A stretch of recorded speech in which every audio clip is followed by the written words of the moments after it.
Hello, everyone. I am Seth on duty, and welcome back to Bounty Star, where we are beginning to understand a lot more about the world here due to Graveyard Clem's recovery and interpretation of this information. This game is actually doing a really good job of world building. It just requires players to read into it in order for it to make sense. So, before we get into any action, of course, we all came here for some action. We love our bounties and we love Clementine's reactions to everything, but we're actually going to catch up on some of the lore here at our bookshelf, just so we can understand the world. So last time we talked about the energy. Now we're going to go into ethnic and religious diversity by the Syndicate of Dust Historical Society. She says, I like this one because it's fairly respectful towards the Black Buffalo and the Plague era that shaped the New World. So, in short, the indiscriminate nature of the Buffalo Plague meant many Old World coastal peoples sought refuge with inland peoples in the aftermath. As a result, the Red Expanse is ethnically diverse, and race is socially irrelevant outside of semi-organized, quote-unquote, ethnic collectives who celebrate their pre-plague traditions and cultures among themselves.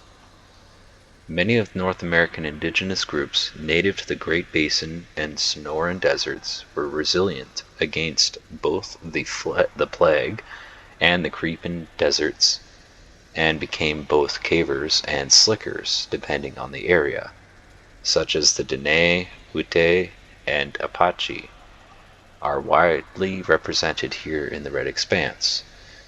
They refer to themselves collectively as the Neo-Desert Pueblo Nation, and possess as much freedom, opportunity, and power as any other ethnic, social, and professional collective, which is correct. Only worth mentioning given how unfairly the Old World treated these groups. The homogeneous mix of the post-plague world has also promoted a pretty notable diversity of religious practice. Most people can be called worshippers of Earth, Beast, or Pantheon, where Pantheon describes the mess of pre-plague deities that have been cobbled together as a unified divine family.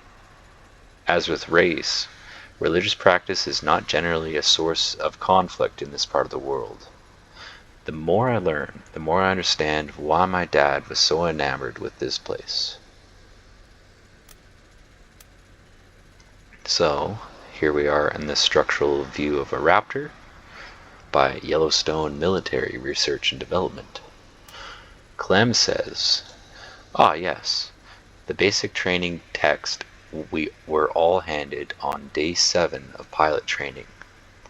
It's a solid text, though terribly banal. I should rewrite this someday. At its core, the raptor is structured like a human body, with a skeletal structure and muscles. Magnetic suspension technology, core to the chassis, allows hydraulic networks with rotatable ball and socket connections to act as both bone and muscle. Segmented plating acts as skin, covering and protecting the hydraulic endoskeleton and hydrogen fuel engine while allowing the joints to remain flexible. The tremendous friction of the joints, hydraulic network, and segmented plates would normally wear very quickly and produce debilitating heat, but an arterial hydrogel dispersion system prolongs the life of the moving parts. Hydrogel runs through the entire chassis, and heat sensors within the various interlocks divert the gel dynamically from the arterial system to the problem areas. Powering the Raptor is a hydrogen engine that combines hydrogen molecules from an onboard cell, introduces readily available oxygen, and produces electricity. This process outputs water, which is collected by the Raptor for a variety of uses in a ratio determined by the operator. Excuse me. The electrical load required to power a Raptor is provided primarily by the bulky hydrogen engine and supplemented by solar cells lining the Raptor. Once the Raptor hits an inevitable heat threshold determined by length and intensity of use, a secondary power system takes over that captures heat generated by the Raptor and perpetuates the operation of the machine. While not 100% efficient, it allows the hydrogen engine to take a back seat. The two systems working in tandem power the energy-intensive machine for long periods. So that was about the Mark II, by the way. Okay, let's talk about Raptors in the Creeping Deserts by the machine called High Priestess, Angela Hernandez. Clem says, "Now this is my kind of reading. This is an absolutely indulgent text on the history of the Raptor, and by the legendary Angela Hernandez. Raptors are bipedal armored vehicles piloted by one that stands between 8 and 12 feet tall. They were pre-plague machines that the people of the Cretan deserts eventually dug up, reverse engineered, and put to use in a variety of labor-intensive roles. They started out crude but eventually became highly mobile, fuel-efficient machines. Due in large part to their articulated hands and shoulder mounts, they are flexible and designed to be quickly and easily repurposed based on the needs of the operator. Eventually, war became a frequent reality in the world, and the labor Raptor was branched off into the combat Raptor, transforming armed conflict forever. Combat Raptors are fast, resilient, and highly customizable. They can wield melee weapons, firearms, and even specialized equipment that on-foot humans cannot effectively use. This weaponry includes larger-than-life devices with incredible power, such as electrically powered chain blades, hydraulically powered fists, excessively high-caliber pistols and rifles, and even explosive ordnance. Raptors also have access to locomotion equipment such as thrusters and boosters, pushing their mobility to frightening levels. Furthermore, altering the equipment load out of a combat Raptor is fast, and operators are able to easily modify the machines on a mission-to-mission basis. That's exactly what we've been doing here. While on-foot responses to criminals in desert regions like the Red Expanse are generally pragmatic, dealing with large-scale problems like organized crime, rogue bots, and dangerous dinos requires significantly more stopping power. Combat Raptors are the primary tool that law enforcement, businesses, and private security agents use to fix these larger problems. They are large and expensive machines, so they are not commonly owned and deployed by those without access to sufficient maintenance resources. Pilots such as myself need only to maintain our machines, and don't need to distribute profits across a larger organization if we can keep the girl growling ourselves. Additionally, Raptors are celebrated and fetishized by different operating groups, and even have fandoms maintained by those who don't own them. They are such impressive, powerful, and important machines that they are the subject of countless rituals and artistic creations. They even play a social role, as many own and operate them purely as an act of status instead of function. There are publications that write exclusively about Raptor ownership and care, aesthetic events that demonstrate distinct customization and decoration, and even popular museums that retire and immortalize Raptors of renown. Raptors are even used in recreational competitions such as racing and piloting games, where talented pilots enjoy a state of celebrity and wealth on account of their skills. So that's kind of cool. So it'd be like us owning a tank, or us as a normal person just owning a jet. So we have thermal dysregulation method. Clem says, and this is by Clem, I'm delighted to have found this in the footlocker of some bandit pilot. I developed this method and penned it after losing a bet to a platoon sergeant that believed I'd get discharged if I went through with it. Little did he know that the Yellowstone Mechanized would promote me to head engineer when he shared it with them after it was done. I don't think I have the stomach to reread everything my 20-year-old dumbass wrote, but it breaks down like this. By removing a couple key pieces of thermal regulation in the hydrogen engine of a Raptor and making a couple code changes in the engine software, a Raptor pilot can greatly increase the power output of their machine, in exchange for tremendously unregulated temperature outputs. It's a very advanced and stupid way to turn up your damage and mobility graphs across the board, but it shifts a crucial responsibility normally handled by the engine software onto the pilot, preventing thermal catastrophe. The best case scenario when using this method is a devastating mid-combat Raptor shutdown, and the worst case scenario is grisly. Most pilots are rightfully terrified of boiling themselves into pink soup inside their own cockpit, or stopping their own hearts in a rapidly freezing Raptor Copton that can easily hit minus 110 degrees Fahrenheit. Despite the risks, I've been doing this for years, and at this point, I can't imagine giving the control and the power back to the onboard computer. Whomever bought this copy probably tried it out, got 2 inches from suicide by power, and reversed it that same day.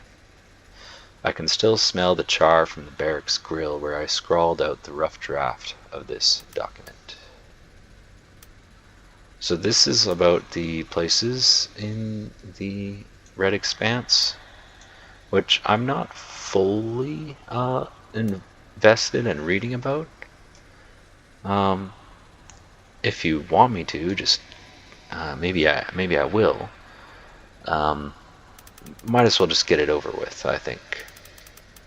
So Ararat Hotel. So this one is about the Ararat Hotel. Used to be a legendary destination. Clean cards, good booze, healthy doves, comfortable beds. People came from far and wide to stay at the Ararat. Sadly, the Red Expanse chewed it up and spit it out. Makes me a little sad. I saw it in all its glory once when I was a kid. We didn't stay, but it was magnificent. Now it's fully decrepit, but it still stands in a water-prone ravine that is repeatedly co-opted by the Gang of the Month. It's tucked inside a western basin gulch with one natural entrance. Inside, there is a central rock platform that keeps the structure elevated above flash flood waters, hence the name. Infamously, the founder and his wife had a marital dispute that resulted in a shootout in which they killed each other. With no one to take control of the hotel, it fell apart, and their bodies were disposed of by the last remaining employees of the hotel in the back of the gulch. Classic human tale of love mixing with money to make gunpowder. Anyway, something precious is still in those gulch walls, and my guess after seeing all that water falling down is that there is a huge amount of sodium buildup in those walls. There either is, or was, a large body of water above the Ararat. It would explain all the abandoned mining equipment. We need salt to make hydrogen fuel, and surely many different groups of diggers have tried to stake a claim here and put their fingers in the energy pie. Here's Coyote Wash. This by Rosewater Bluff Field Survey Team. Coyote Wash is such a fascinating and dangerous place. It's a small, uninhabited clearing outside a thin, water-carved ravine north of Rosewater Bluff. It's nestled up against the basin walls and flanked by huge rock arches extending from the walls down to the basin floor like buttresses. The wash is frequented by criminals moving in and out of the expanse through the ravine. The surrounding areas are also uninhabited, despite the sustainable lushness, as settlers were wary of its illicit reputation.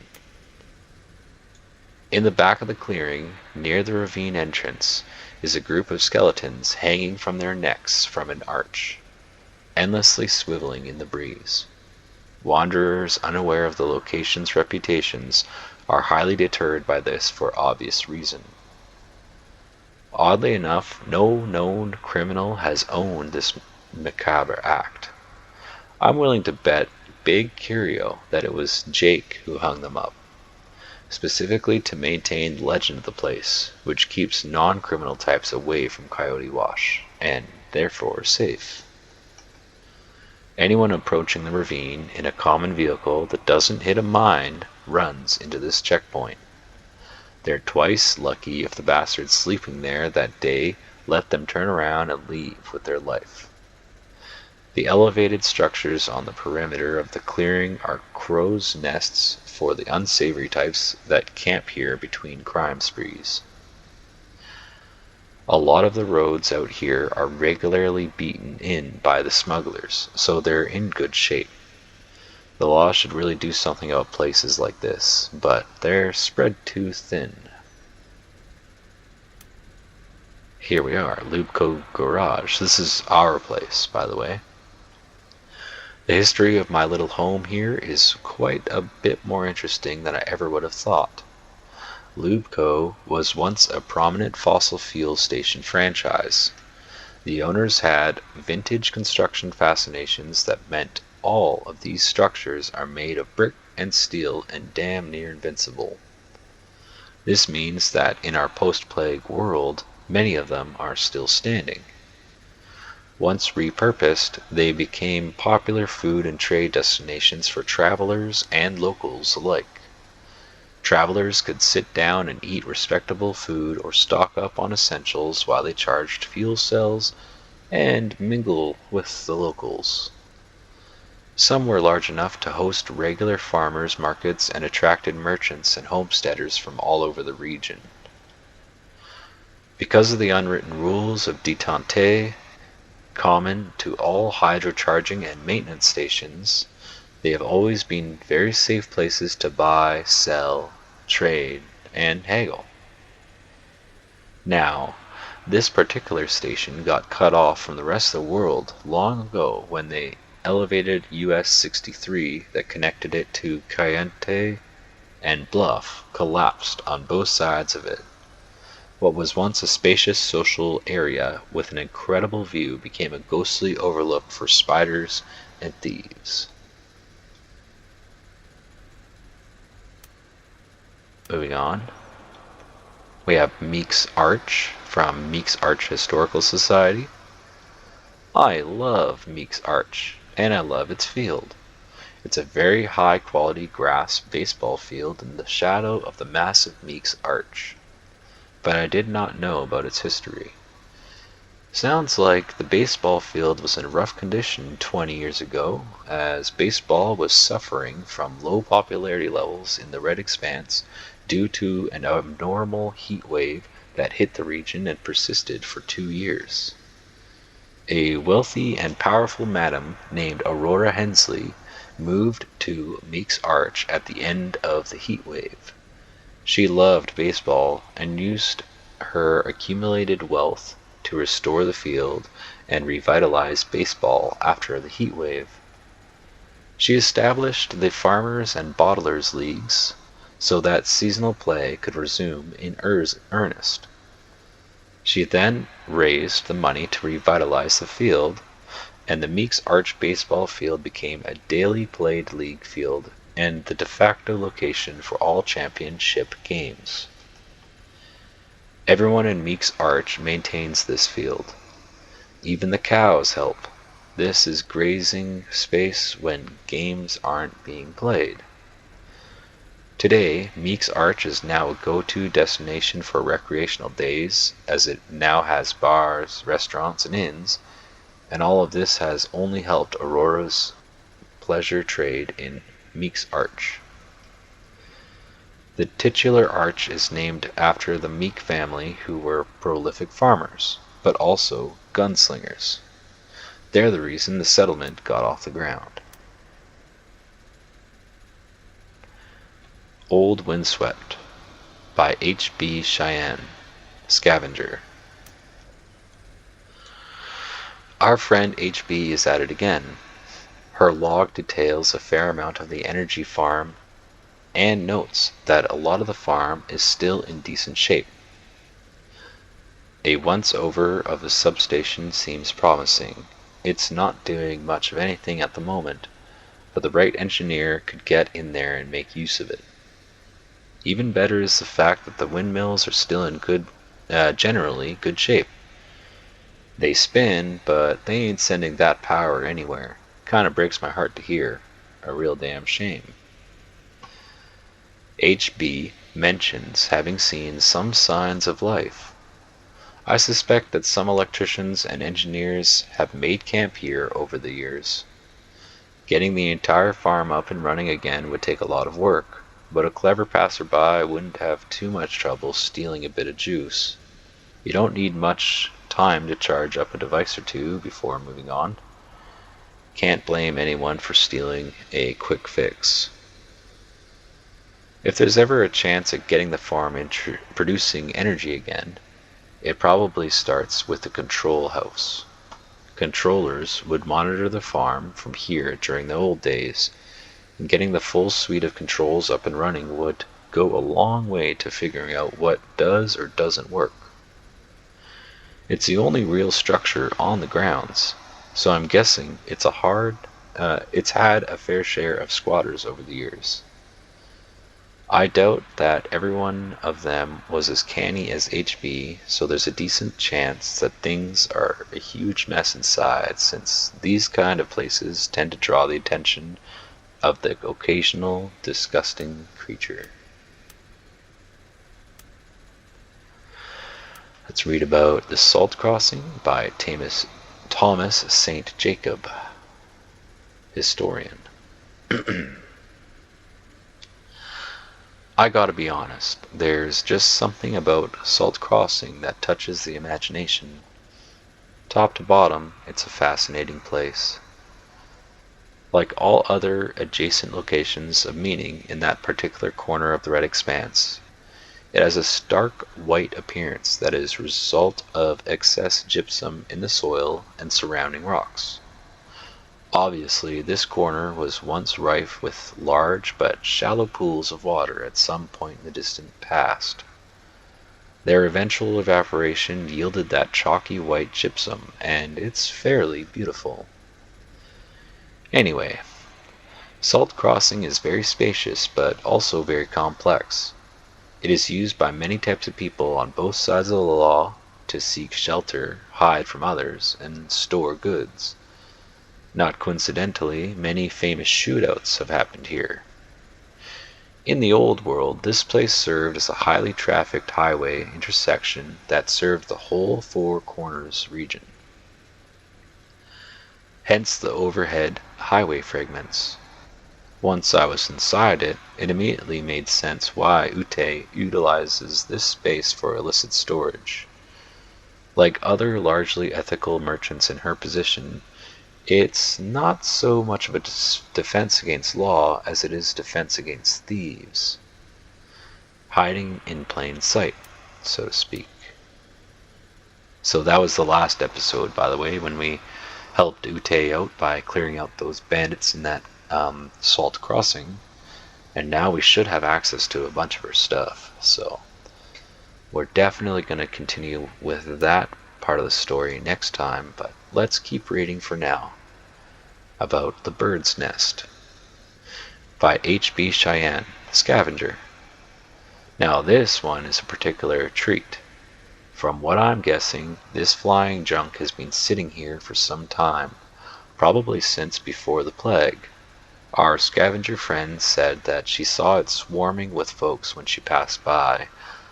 I'm willing to bet that it attracts scavengers and thieves and all sorts that want a peek inside for a chance at a nice part, and probably has had someone poking around inside since people started coming back out of the ruins. What I can't quite figure out is just how this thing ended up on top of those rocks in its current position. HB posits that since it was a flying machine, it intentionally landed this way, but that doesn't really make sense to me. The rocks here might be big, but they're a real small target once you're up in the sky. Regardless of how it got here, it's a smart move to keep it elevated that way. The incline helps keep it from filling with rain or sand, and the clearance also makes for some good shade if you're outside.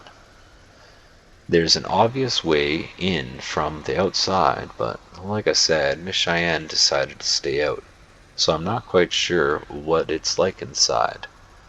I'm curious to see how idiot snoopers have left the innards after years of rummaging inside. There's a chance that some of them are still living in there. Whether or not anyone is in there now, I imagine it smells like a ton of old, wet socks with the kind of people that are likely to go inside. I'm not sure what she means by that, but this is obviously the plane. This was the bit of the recording that unfortunately got corrupted. So this would have been 2 recordings ago. Yeah, that's okay. The Corral from the Surveyors Guild. Clem synopsis. I did not realize that the forgotten little corral has such a resource bed. Now I know what Cleet owns and now that I know Cleet owns it and that he used to keep cattle there, but he had to pull out when it became very obvious that thieves love that place. I was unaware that there were frequent surges of fresh water underneath it, though it explains the oddly thriving krakenwoods. When I'm there, I feel like I can smell them through the hatch, but which would only be true if they weren't thirsty. Now I know I ain't crazy. The old Highway 44 runs right by it, goes from the eastern lines all the way to the northeast corner of the valley. Useless now, but before the buffalo plague it was hot with traffic. Still can't figure out why those old caver structures on the outskirts of the corral are still there, and this ain't particularly illuminating. Not surprised to find out that the radio tower there, along with many other things throughout the expanse, was constructed by the mother and 3 daughters of the Seraph Blackley family. They were widely known as the progenitors of high technology in the expanse. In addition to building the towers, it was the Seraph Blackley women who built the first generation of bots and laid the groundwork for the data and communication network that is ubiquitous throughout the expanse. I noticed that the tower also emits high-frequency noise to push off dinos. However, Cleet likely installed it wrong because the noise is weak and the corral is rife with bones and eggs. Maybe someday I'll buy it off him and start bottling that occasional fresh water. Here's our last one, The Grave Tanks by Thomas St. Jacob, historian. The Grave Tanks is institutional farmland with still standing silos that sit on the basin floor south of Rosewater Bluff. The land around the Grave Tanks is unusually fertile, and the property has traded hands many times as it has been aggressively taken over by wealthy settlers and organized criminal elements alike. but I'm particularly pleased to learn more about the story Jake told me. The original builders were the Beringer family, wealthy members of the Caravan of Dust. The second generation son, Daniel Beringer, was a husband and father of 3, and gambled his way into massive debt in his midlife.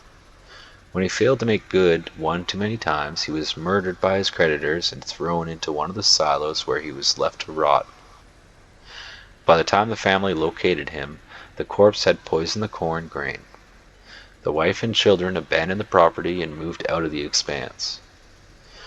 The property has had a troubled selling history due to his tragedy, and unsavory elements have frequently squatted on it, undeterred by its lore. Explains the name and the incessant whispers about the place. The silo that Daniel rests in has been vandalized and desecrated by the creditors in an attempt to indicate the consequences of delinquent debt. Rather unflattering messages such as debt kills, money problems, rest in poker, and bad father adorn the silo. When I was there, I smelled briargrass and saw corn tracts. Censors said it's a magnificent soil, and I definitely saw a former chloroleaf pasture. You can release cattle right into the growth area, and they eat the highly nutritious grain berries. The resilient plant withstands the trampling. Incredible crop. If that wasn't enough, the property is covered in healthy and strong plains junipers. Importing them to the expanse was a smart move. Shade and berries for decades, with little to no maintenance. I can't imagine how much coin was moving in and out of this farm with this much crop space, and the pieces of garbage squatting on this land couldn't care less. Sadly, it is pretty obvious why the outlaws like this place. It's defensible, it's got a view, and it is flanked by walls. It's simultaneously a good and bad place to build a home, as criminal eyes will always be watching. It's a shame a place so fertile is cursed in this way. I can't imagine how it looked when it was fully operational. Just another Red Expanse casualty now. Maybe I'll buy it one day. And maybe she should, if we can earn enough money. But that's going to be it for me today. And so far we've read through everything. And we are lucky enough we can just move on to the next portion next time. So thank you all for watching, and have a good day.